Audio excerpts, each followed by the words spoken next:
This is your election headquarters, Joy News. This is where all the information about the election will be, and we've already started today with the launch of the election headquarters.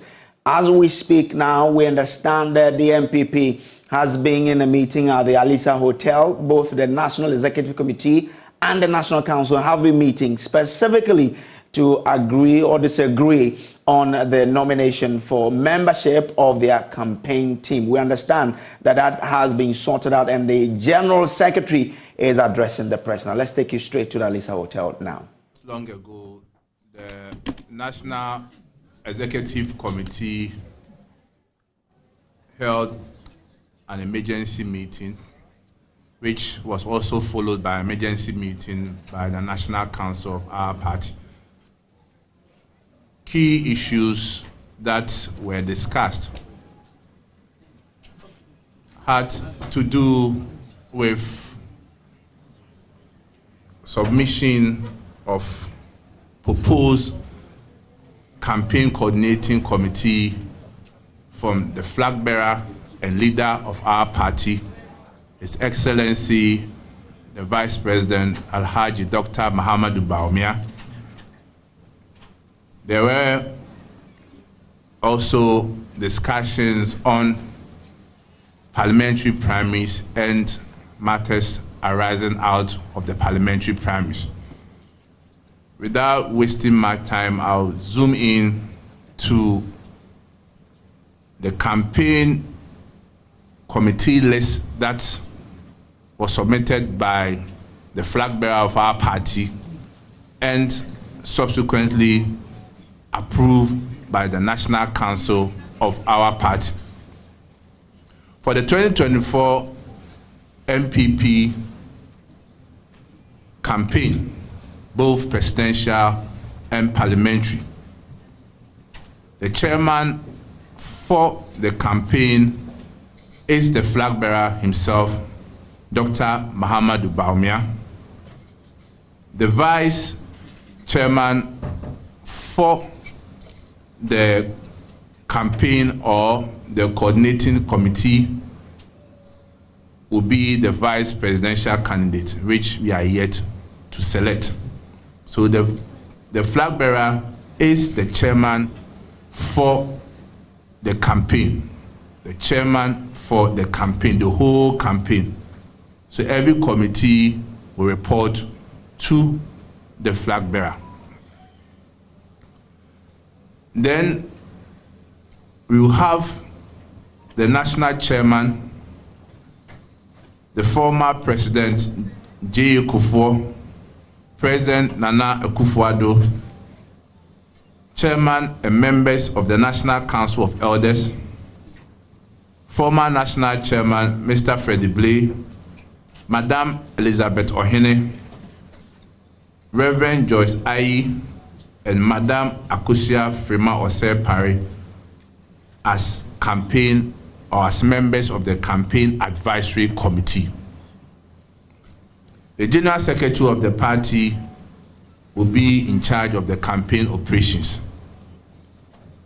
And the wings of the party, the volunteer groups, the identifiable groups, the persons with disability desk will all be under operations to be headed by the General Secretary and deputized by the national organizer, Henry Nana Boakye. The campaign strategist and campaign chairman, there's a difference between the flag bearer position. Flag bearer is the overall chairman for the campaign coordinating committee. But the campaign chairman and strategist will be Honorable Dambuchi, former General Secretary and MP for Okre. The campaign, we have two campaign vice chairpersons, Mr. Fred Owari and Nana Akomia, as the two campaign vice chairpersons. We have Honorable Frederick Opariansa as the campaign manager for the 2024 elections, and he will have 3 deputies. For Deputy Campaign Manager in charge of research and administration is Dr. Antoinette Thibault Darkon. Deputy Campaign Manager for Parliamentary Campaign will be Honorable Obi Amwa, MP for Akufo-Addo South. Then Deputy Campaign Manager in charge of Presidential Campaign will be Dr. Ibrahim Anyas. For Electoral Affairs Committee, it will be headed by Chairman Peter McMenu as the chairman for the Electoral Affairs Committee of Campaign 2024. We have national executives, we have regional chairpersons, all being part of the campaign coordinating committee. For senior aides, those who will be moving with the flag bearer and providing various help and assistance will be Engineer Kwabena Agyapa, former presidential aspirant in our party, presidential primaries, and former general secretary of our party. Mr. Kofi Jamesi, Mr. John Boadu, Dr. Susanna Alo, Mr. Salifu Said, Mr. Samuel Uku, Mr. Anthony Kabo, Dr.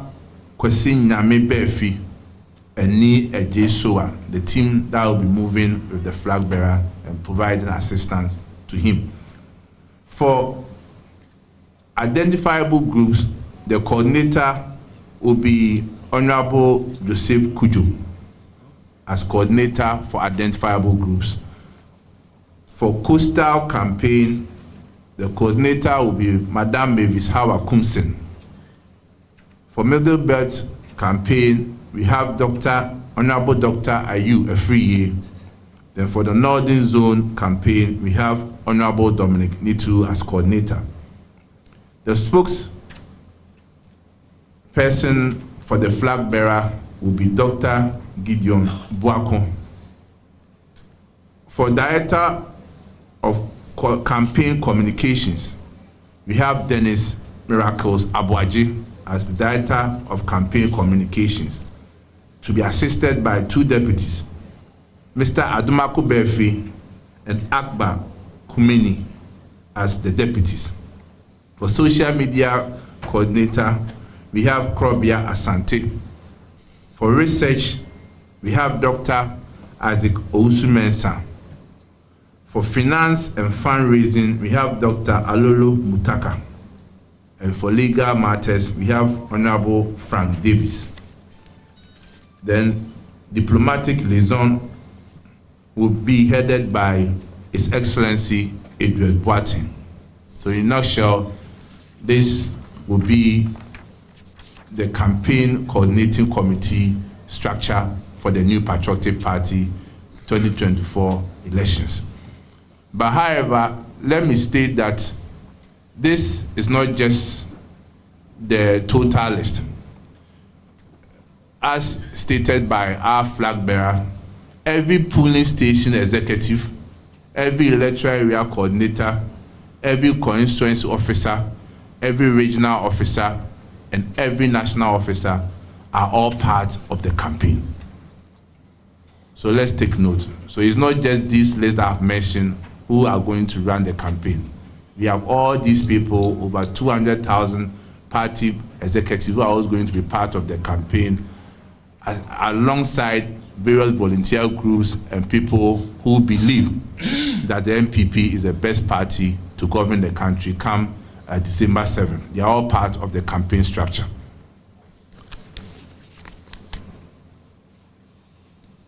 The other issue that was discussed at NEC and subsequently at National Council has to do with outstanding constituencies that are yet to hold their parliamentary primaries, i.e.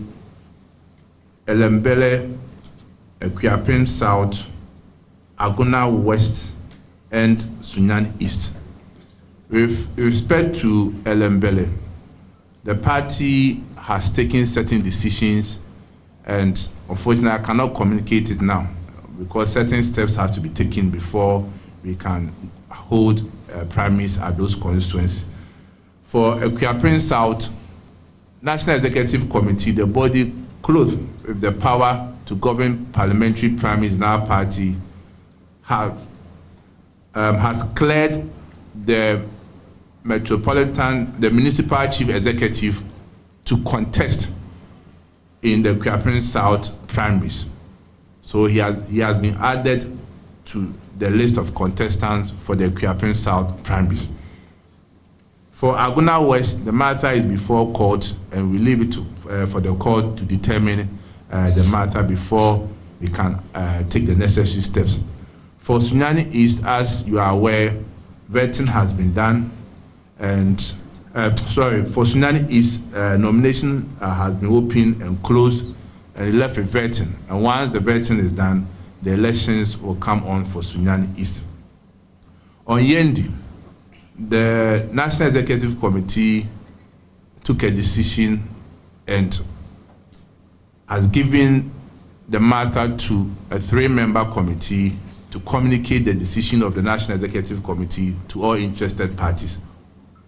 And once they communicate the matter to them, and whatever decision that has been taken will further be communicated to our friends from the media. But we feel that we need to speak to the parties first before we come out with the decision of the National Executive Committee. Then again, the National Executive Committee also took the opportunity to reiterate that per our rules and regulations, we said that in constituencies where we don't have certain members of parliament, in the rules and regulations, officers were to recuse themselves from their various positions. And after the elections, they will assume their positions. That rule still stands. But in constituencies where certain members of parliament were contesting, officers were supposed to have resigned before contesting.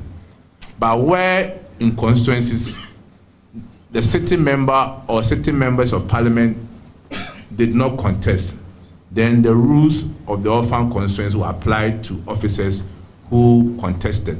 So it means that they recused themselves but did not resign. So in such a case, now that we are done with the primaries, those officers can go back and take their positions. So basically, this is what happened today at NEC and National Council. Thank you very much.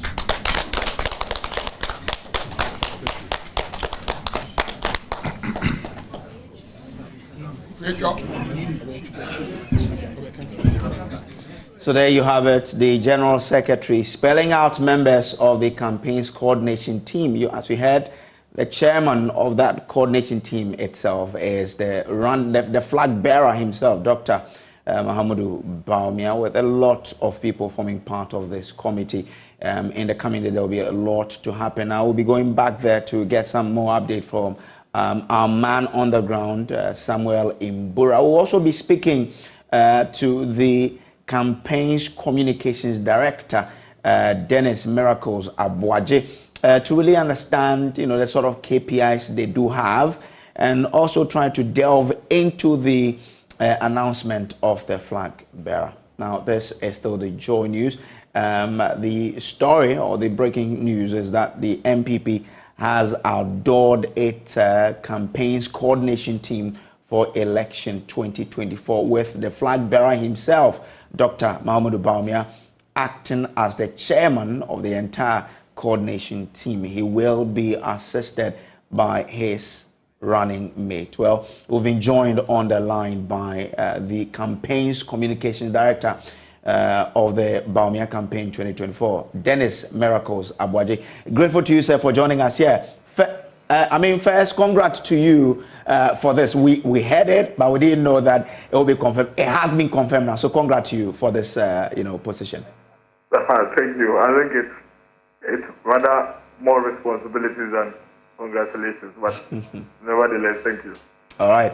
Now, Dennis, we want to understand what sort of KPIs has the team been given, to operate on? Very simple. Sell the Baumia alternative solutions to the people of Ghana. Let the people of Ghana understand the bold solutions that Dr. Baumia has for the next chapter of Ghana. Get the voters, every single voter in this country, to believe in Dr. Mahmoud Baumia and believe that the future of this country is safe in his hands, and vote for him come December 7th. It's a very simple, straightforward KPI.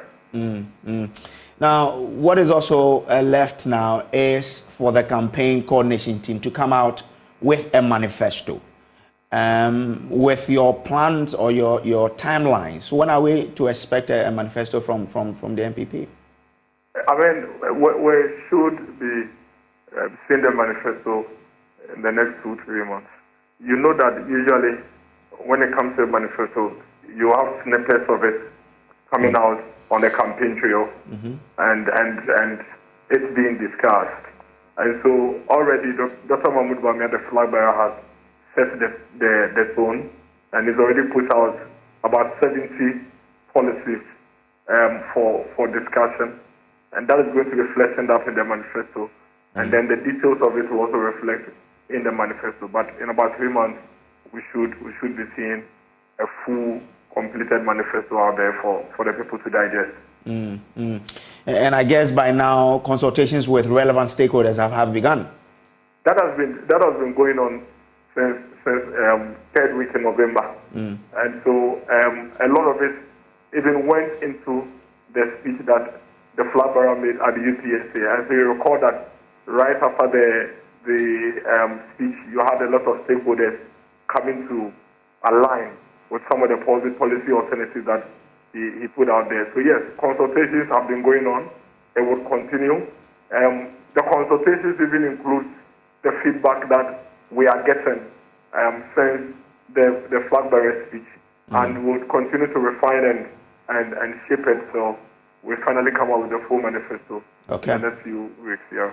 When is the running mate going to be named? When should Ghanaians expect it?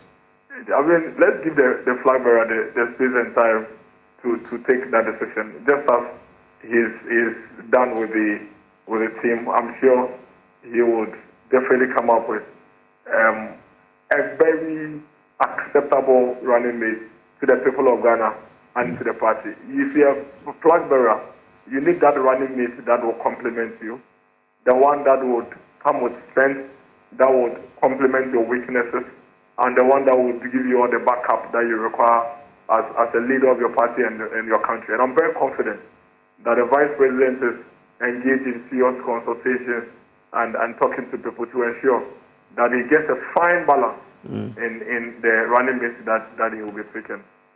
But when it came to Akufo-Addo, he was looking for an economist to partner him. Here we have an economist as a flag bearer. So what sort of candidate is the MPP looking for? I mean, you run your SWOT, your strengths, weaknesses, opportunity, and trust, and threats as a leader, and then based on what you identify to be your weaknesses and your threats and the opportunities therein, you would use that as a very baseline in your search for a running mate. And so Dr. Mahmoud Baumia, as an economist, definitely is going to do his own SWOT, and based on where he feels he falls short, he would now use that as a baseline criteria to pick the running mate. So we sure are not going to be looking forward to an economist as a running mate, but one that would come to complement him in all the areas that he believes that he needs that push in terms of his own SWOT that he would do.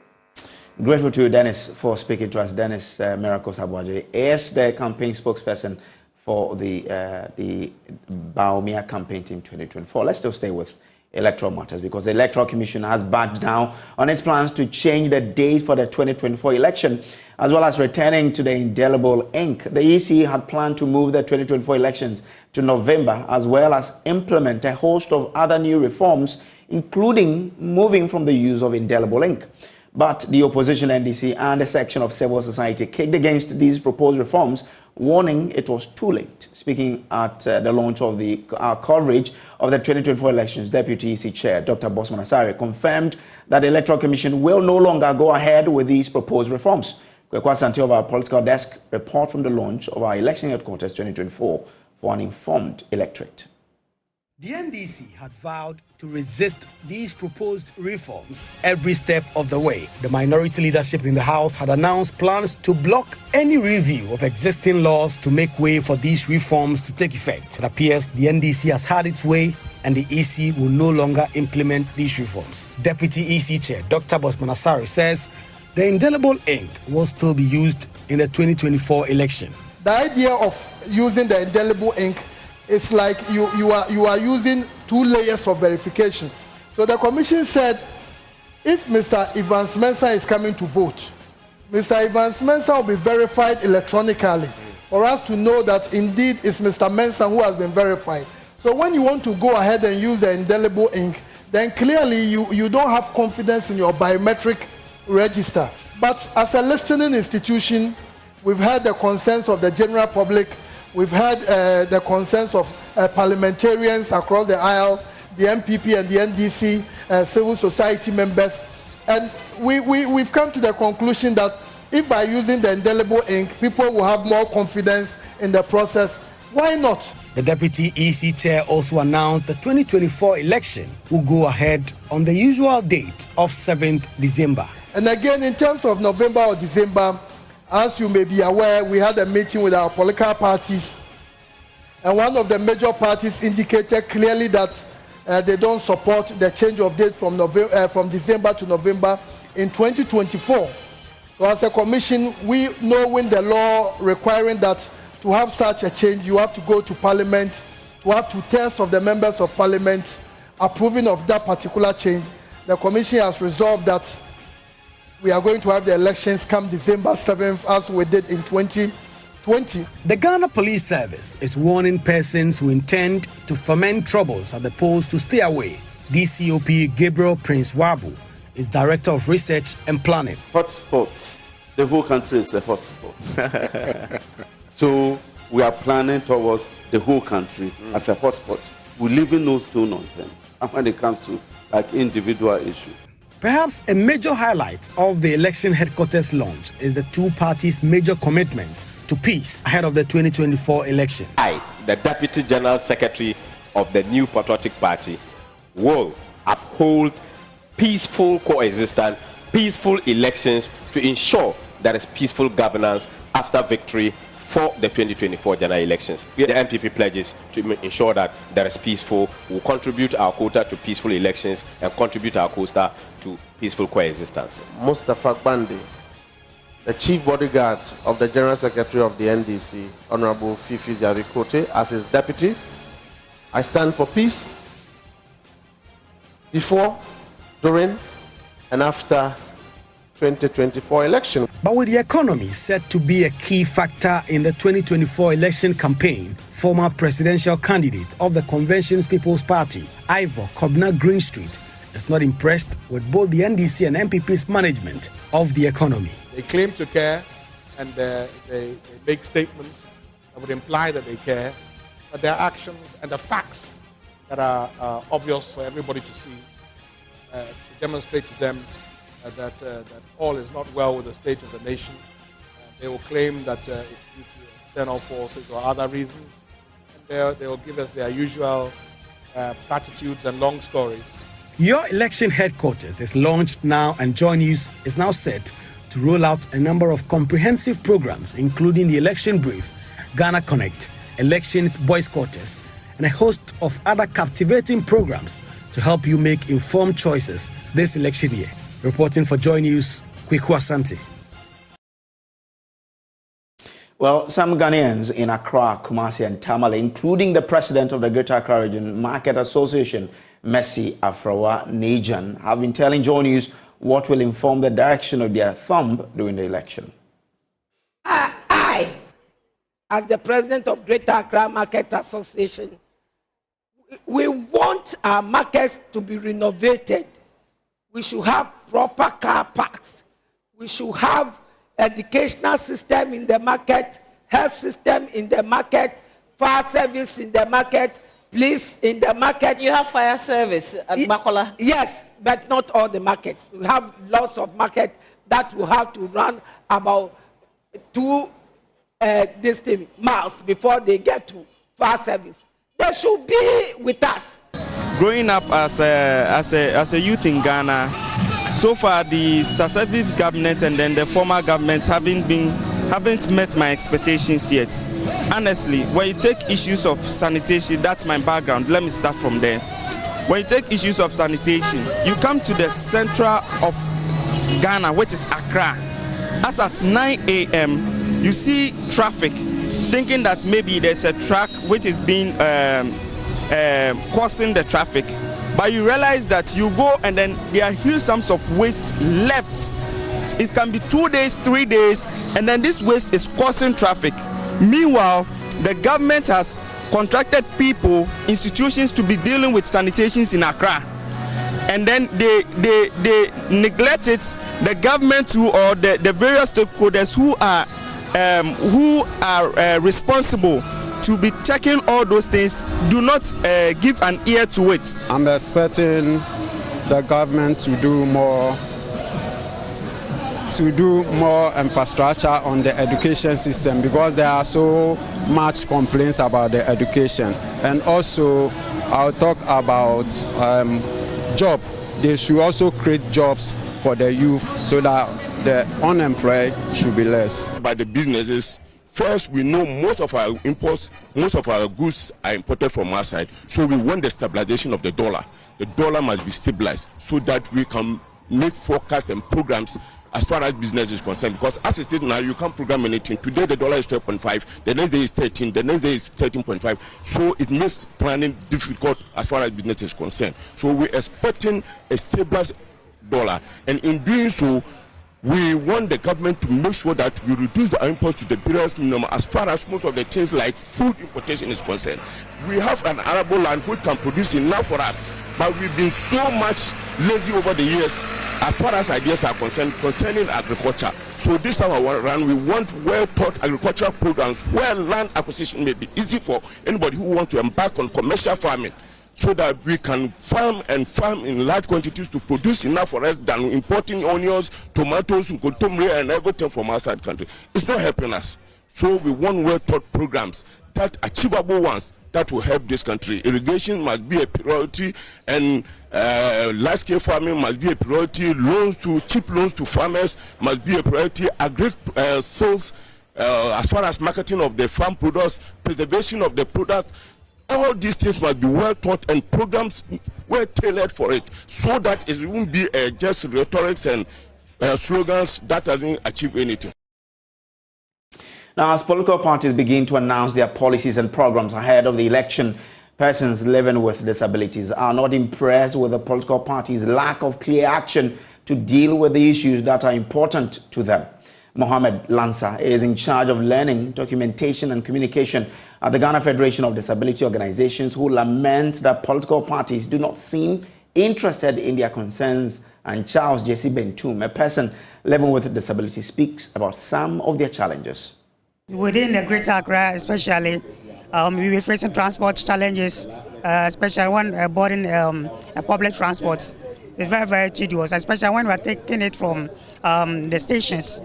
You'll be seeing a lot of queues, and then the community will not even consider that this person is a person with disability, so let's consider him or her to take the seat first. And in our Disability Act 715, it is stated in the policy that when whoever is boarding a taxi or a car, the front seat must be preserved for the person. But Ghana here, it seems like the act is not actively working, and it's a challenge to especially boarding the transport. Moreover, to our movements, sometimes a problem when we are even passing through the public pavements. A person with a wheelchair, a person with visual impaired are mostly challenged when passing through our pavements. It's a problem through the public space. We are yet to see any political party engage the Federation in this regard. Our doors are open and we are ever ready. Of course, we want them to add disability, what they have for the disability community in their manifestos, and we're open and ready to listen to them, to come to us, and then let us discuss the issues and then see what they can do for us going forward. There are a lot of issues that these persons with disabilities are suffering from employment to education and to general infrastructure, and then accessibility to public spaces, especially, example, if you go to the passport office, it's not accessible. If you go to banks in general, usually. In fact, generally, accessibility is a problem here in Ghana. So we are open to political parties coming to us to tell us what they have for us. Of course, we're also getting ready to go to them if they don't come to us. We'll go and knock on their door. Well, the election headquarters is brought to you by Petrosol, clean fuel in full quantity. Election headquarters, we say, for an informed electorate. Now, the opposition NDC has vowed to prosecute persons involved in the botched Agyapa deal, which, according to them, has cost the nation more than 150 million Ghana cedis.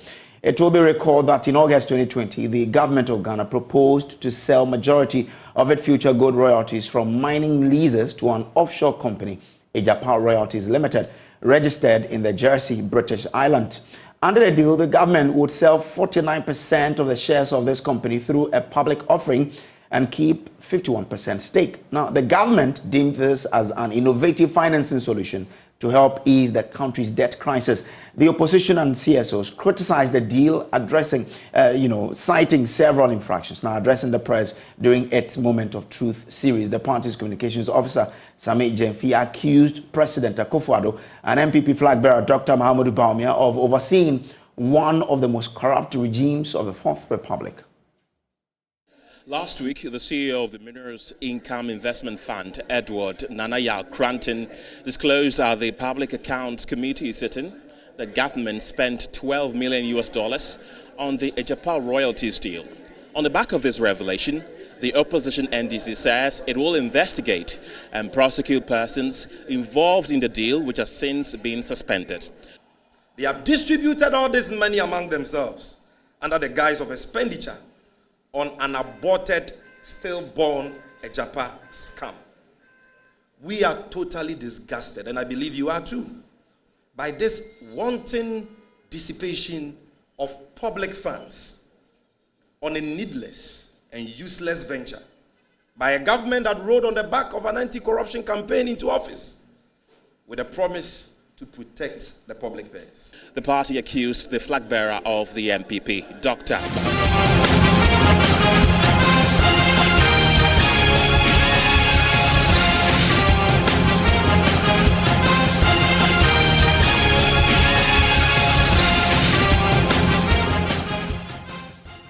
And your election headquarters is brought to you by Petrosol. We save clean fuel in full quantity. Election headquarters for an informed electorate. Now, this is still Joy News Prime. We'll take a quick break. We'll be back with more. Do stay.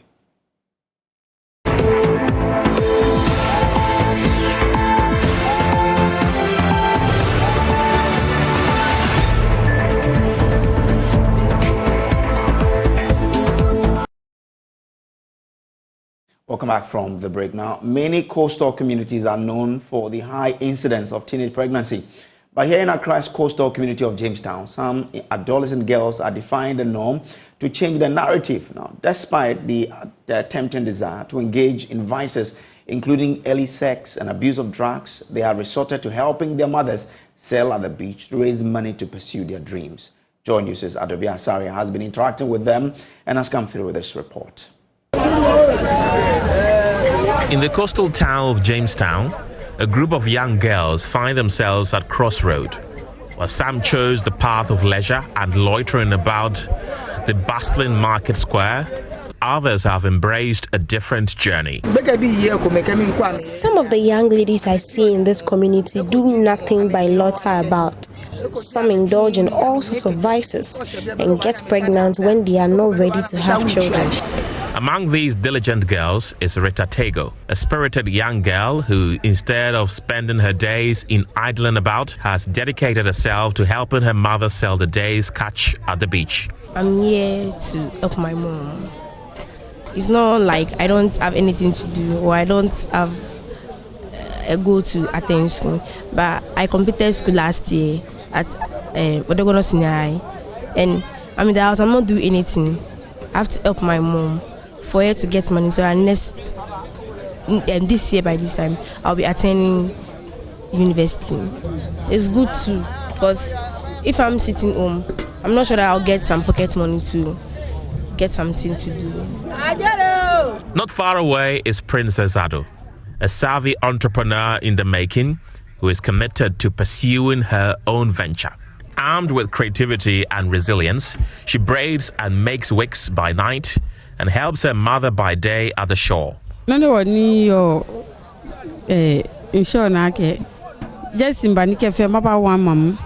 I come to the seaside to help my mother sell her fish.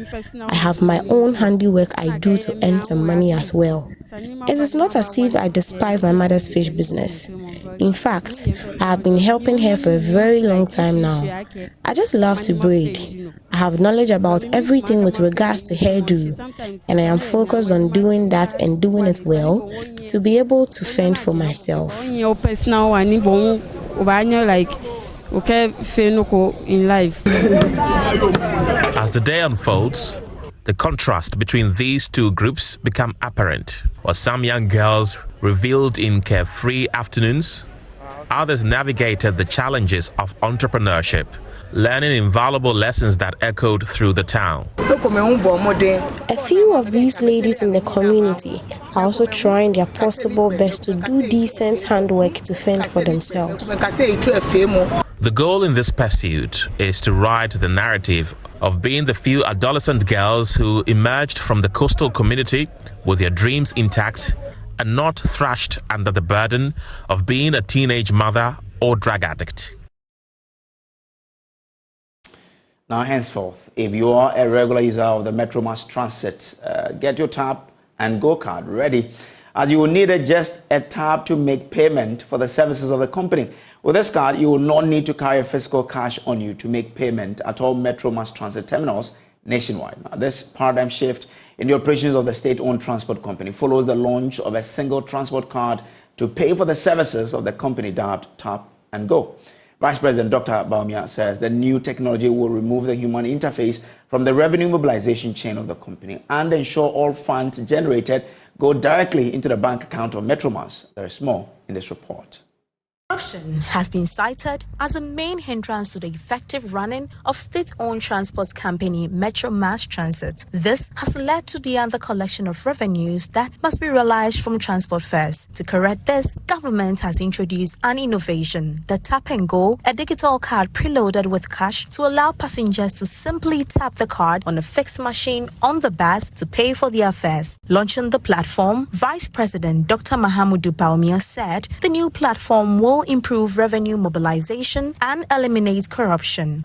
With the Tap and Go system, the problem of diversion of funds within state-owned intra- and intercity buses will also be a thing of the past, as the system will help check corruption by promoting transparency.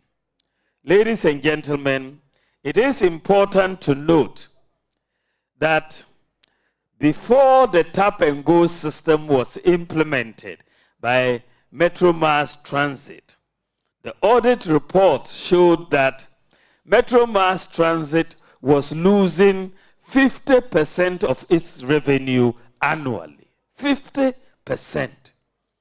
So there was a chamber in operation. Right? You get the fee, you take half and give half to government. But since the Tap and Go was implemented by Metro Mass Transit, you have seen that leakage has been plugged. Minister for Transport, Kweku Ofori-Atta, noted that the service with its data collection feature will help with easy identification and safety of passengers. Each bus has been equipped with a comprehensive manifest system capable of capturing the details of every passenger on board. This ensures that not only the security of passengers, but also enables swift response from security and police in the event of robbery, accident, or any other emergency. An additional layer involving cameras has also been provided for effective monitoring and response to any incident that may arise. ensuring the safety of everyone on board. After a successful piloting of the card, Managing Director for Metro Mass Transit, Albert Adubuahin, says it is anticipated that the platform will be scaled up to all branches of the company across the country by May 2024. We are already experiencing the profound change that this new technology brings to the way we live, work, and interact and do business. With the use of the tap and go, Kaneshi Bus Terminal became the first in the nation to go completely cashless. By 31st of May 2024, we should have finished with all the branches across the nation, all the 25 branches across the nation. As a result of the anticipated impact, Vice President Bawumia disclosed that government is planning to purchase 100 electric buses for the company this year. This year, we are hoping to order 100 electric vehicles for Metro Mass. So we are hoping that with all of these financial re-engineering that we are going to do, anchored by the tap and go system, because once the system is working, the banks know they will be paid. The service is expected to be expanded to other forms of public transport, including commercial buses known as trotro, to reduce mistrust between drivers and maids, car owners and drivers. Kwesi Adekwatin's report read. There was heated exchange between Minority Member of Parliament for South Dai, Roxanne Nelson Dafiamakbo, and Ranking Member on the Public Accounts Committee, Ofori-Atta, Monday, when questions came up about how much cost government has incurred in the planned construction of the Keta Port. The Keta Port construction project has become a controversial subject after government appointed a director for the facility even before any fiscal work could begin in the area. The matter resurfaced at the public committee sitting when Member of Parliament for Keta constituency, Kwame Jolly Kakpe, raised a public interest question over the current state of the project when the Ghana Ports and Harbours Authority appeared before the committee. There is more in the following report. The Social Security and National Insurance Trust, SNIT, the Ghana Water Company Limited, and the Ghana Ports and Harbours Authority were among the ministries and departments that appeared before the Public Account Committee on Monday. Controversy sparked between the two sides of the committee when Keta MP Jujoli Kwame Gakpe asked Deputy Transport Minister Hassan Tampoli about where government has reached in the construction of the Keta Port. From the Ghana Port and Harbour Authority about any brief concerning Keta Port. Having done the market sounding, we are currently doing the environmental impact assessment, and that takes a bit of time just to take care of, all the necessary requirements asked by Environmental Protection Agency standards. Look, I've heard about Keta Port for several years. When is it going to take you for you to put, a pickaxe to the ground and start building? How long does it take for an environmental study? Sharon, that will be answered better by the EPA, but because they have to work within their law, their guidelines, and their framework. And we don't need to second guess when they will be able to do that. The response of the Deputy Minister triggered a follow-up question from South Dai MP Roxanne Nelson Dafiamakbo, who asked the Minister to provide figures on how much government has spent on the project so far. We continue to be told before this committee that something is being done. How long does it take for a feasibility studies? If the project will take off, why appoint a whole director in charge of such a project?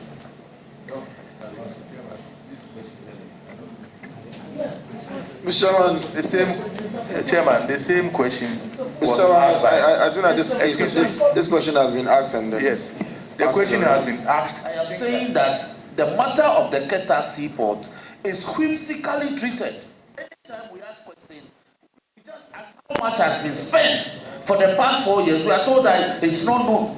But there's a substantive director occupying office taking salary for an empty space. It's not about finding a question. This is the place. The intervention of ranking member on the committee, Ofori-Atta, in the matter sparked a heated exchange between the two, as the South Dai MP insisted that the minister must be in position to answer the question. Because you see, no, wait a minute. Chairman, we told you respect. I'm the ranking. We told you respect. I'm the ranking. Let me talking. Allow me also. We told you respect. What do you respect? You allow Honorable Kalosai. Look, Carlos, I'm saying that. No. But the point I'm making is that this question has been asked by a member, a friend, and it has been answered. And then Robson. What am I doing is not right. What you are doing is rather not right. The fact that there's a director. You allow the board member to ask the question.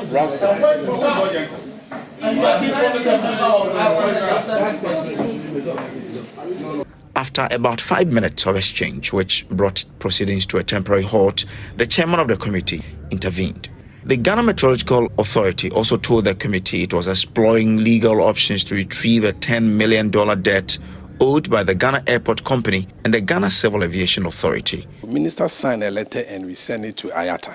We followed it up and Agyapa responded that they want, actually it's a Ghana Airport Company, Ghana Civil Aviation that belongs to that association, not GMET.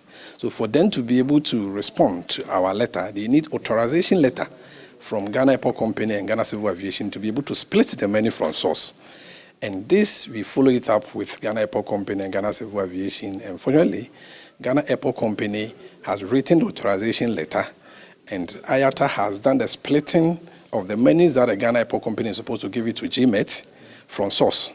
And since October last year, that has been coming to GMET direct from Agyapa, and that side of the problem is resolved.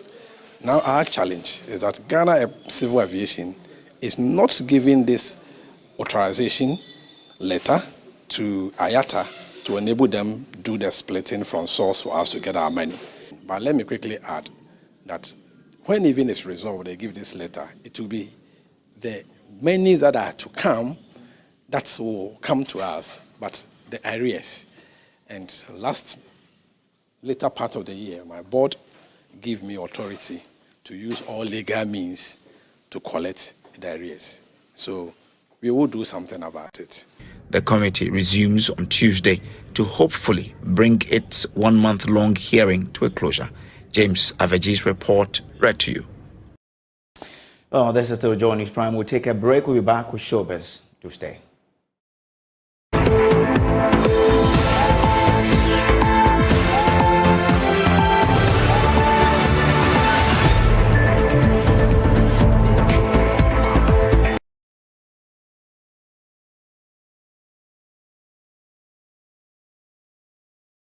All right, so welcome. Let's do showbiz now, and Becky is here. I mean, my glory, I'm already here. Even before we came on air, we're already doing now. Right? Oh no, we don't want to tell them what we're talking about. No. But I would love to talk about the Awake experience, yesterday. Which you were supposed to call me for it, but you didn't call me. I didn't miss it. Don't give any excuses. But for those of you who were not there, it was an experience. And here you go. There's a report by Nicholas Eko-Yamwa for you. It was a night of worship and praise as thousands gathered at the 10th edition of Diana Hamilton's Awake Experience, themed The Doing of the Lord.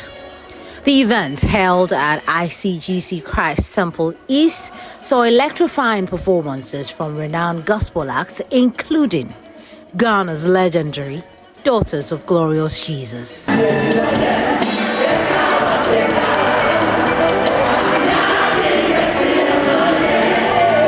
Nigeria's Mercy Chinwo.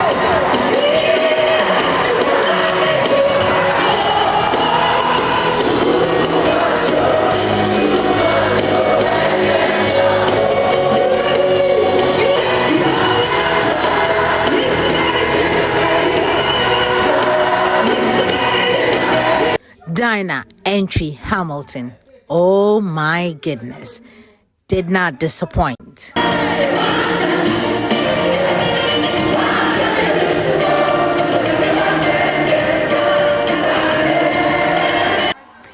And her latest single featuring Nigeria's Mercy Chinwo got its live rendition for the first time.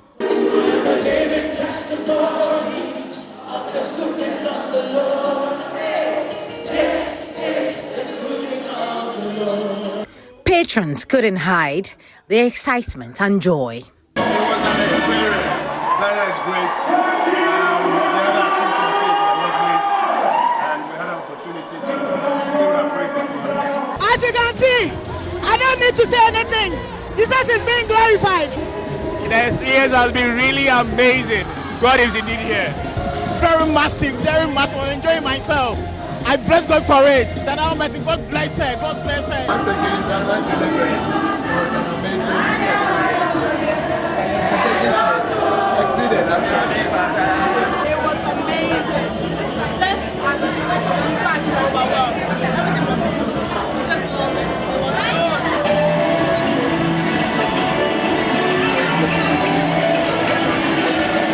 The event also saw big names like Professor Nana Jane Opoku Agyapa, Sam George, Francis Asenso-Boakye, and other high-ranking officials in attendance. I keep saying that when you want to see me at my happiest, this is it. You didn't want to see me before getting on stage, but now I'm grateful to God. Mercy is the only thing on my mind right now, and it can only get bigger and better. A week experience with Diana Hamilton will make its next stop in Kumasi on February 25th. Nicholas Yamwa's report for Joy News. Beautiful there. Congratulations to everybody who won something in there. BAFTA Awards. And it was a fantastic weekend, and we're starting a great week. Hopefully, we'll see you here on the Joy News channel as we bring you all the stories. I understand that. No, I don't understand. I know that the election headquarters has been launched. Yeah. This exactly. is the place to be. Exactly. For all your election-related issues. Election headquarters. And brought to you by Petrosol. Brought to you. All right, then. Okay. So thanks very much for that. And thanks for being a part of us. There's more news on myjoyonline.com. Up next is Prime Business with the man, Pius Kojo Baka. Until we meet again tomorrow, please be good.